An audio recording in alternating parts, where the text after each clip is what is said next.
السلام علیکم ورحمۃ اللہ وبرکاتہ۔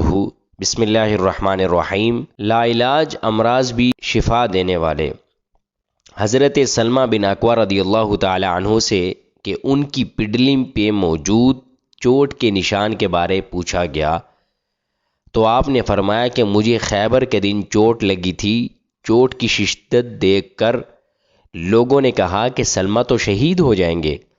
فَأَتَيْتُ النَّبِيَّ صلی اللہ علیہ وسلم فَنَفَسَ فِيهِ ثَلَاثَ نَفَثَاتٍ فَمَشْتَكَيْتُهَا حَتَّى السَّاعَةِ۔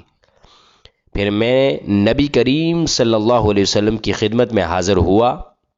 آپ علیہ الصلوۃ والسلام نے چوٹ والی جگہ 3 بار دم فرمایا تو آج تک مجھے پنڈلی میں درد نہیں ہوا۔ سبحان اللہ۔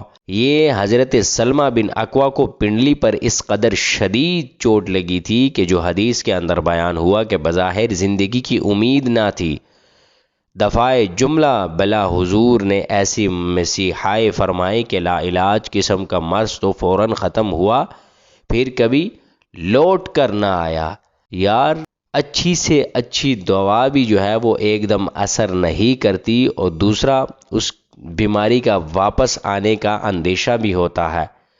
حضور نے دم فرمایا تو ساری زندگی بیماری، درد اور اس بیماری تو دور کی بات ہے دوبارہ لوٹ کر نہیں آئی۔ اللہ رب العزت ہمیں حضور علیہ الصلوۃ والسلام سے محبت کرنے کی توفیق عطا فرمائے اور ان کے ان فرامین پر عمل پیرا ہونے کی توفیق عطا فرمائے۔